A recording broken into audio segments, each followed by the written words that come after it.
सबको जय मसीह की। आइए हम बाइबल में से वचन देखेंगे। याकूब 4:4 में, तुम संसार में तो रहो, संसार के स्वरूप जैसे ना बनो।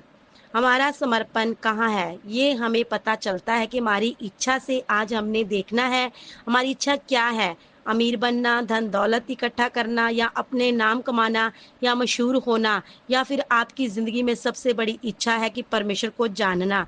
उसके लिए अपने आप को तैयार करना है और प्रभु यीशु मसीह की आज्ञा का पालन करना है। वचन में हम देखते हैं इब्रानियों 11 अध्याय में, हम इस वचन में ये पढ़ते हैं कि जितनों ने धर्मी जीवन व्यतीत किया, जितनों ने अपने जीवन परमेश्वर की इच्छा के अनुसार बिताया, जिन लोगों ने परमेश्वर की आज्ञा को माना, वे लोग थे परमेश्वर के शूरवीर।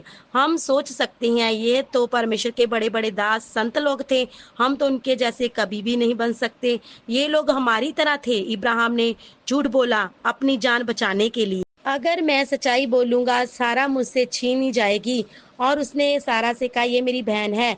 याकूब ने अपने पिता को धोखा दिया था, उसने अपने भाई का अधिकार उससे छीन लिया था, फिर भाई के डर से अपने घर से भाग गया था। मूसा एक हत्यारा था, वे अच्छे से बोल नहीं सकता था, इसलिए उसके भाई हारून को उसके साथ भेजा था। शमशून के जीवन के इतने मामले थे, मसले थे। दाऊद के बारे में हम देखते हैं, परमेश्वर के हृदय का इंसान कहा जाता है। उसके बारे में हम देखते हैं, उसने पाप किया था। हम देखते हैं दाऊद की संतान उसके वश में नहीं थी, वह लोग पूरी तरह संपूर्ण नहीं थे।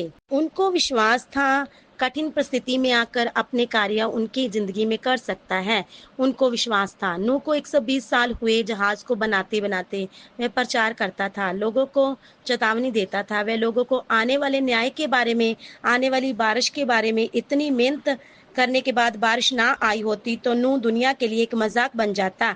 ये विश्वास करता था, जो उसने आवाज सुनी थी, वह उसकी आवाज सुनकर सब कुछ कर सकता था। बिना देखे बिना जाने वे जहाज को बनाता गया, वो प्रचार करता रहा।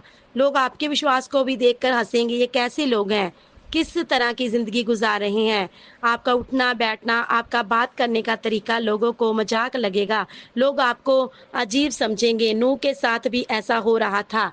जब जहाज को तैयार कर रहा था, जब प्रचार कर रहा था, आपका मजाक बना रहे हैं, आपके साथ गलत व्यवहार कर रहे हैं। अब सही रास्ते के ऊपर हैं, सच्चाई के ऊपर हैं। हमारे शहीदों ने दुख तकलीफें उठाई, क्यों सही? उनको विश्वास था। विश्वास सबसे पहले प्रभु यीशु मसीह के ऊपर कि वह जिंदा हुआ है, हम भी जीवित होंगे। और उनको विश्वास था यीशु मसीह के वायदे के ऊपर। यीशु ने कहा था जहां मैं जाता हूं वहां तुम भी रहो। उनको विश्वास था वह मौत के बाद हमारे पास एक उत्तम उम्मीद है, एक आशा है। पतरस और चेले भी यीशु को मिले थे मौत के बाद। पतरस ने भी प्रभु को देखा था, पौलुस ने भी प्रभु को देखा था।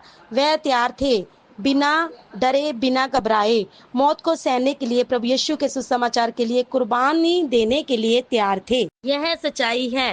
प्रभु यीशु मसीह मुर्दों में से जिंदा हुए। जो उसे मानते हैं, उसके पीछे चलने वाले, उनके पास अनंत जिंदगी है और पूर्ण स्थान की एक उम्मीद है।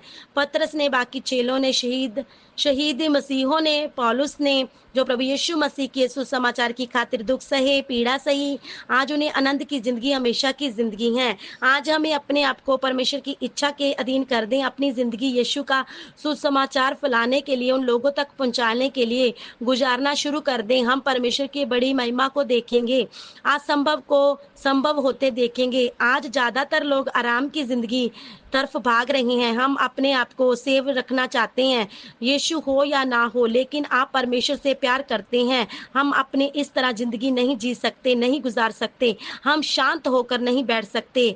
समर्पण करना और बलिदान करना है। हमारे प्रभु यीशु मसीह के पास पूरी ताकत, पूरा अधिकार था, इस धरती के ऊपर भी, स्वर्ग में भी। फिर भी उसने अपने आप को खाली किया, पूरा शून्य किया। उसने अपने आप को पूरा समर्पण करना ही चुना। क्या हम और आप यीशु मसीह की तरह अपने आप को खाली करेंगे, शून्य बनाने के लिए तैयार करेंगे?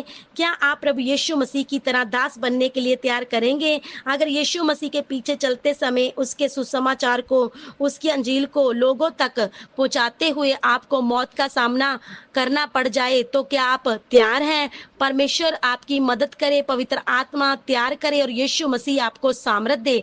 आप प्रतिदिन, हर रोज उसमें बढ़ते जाएं। आमीन।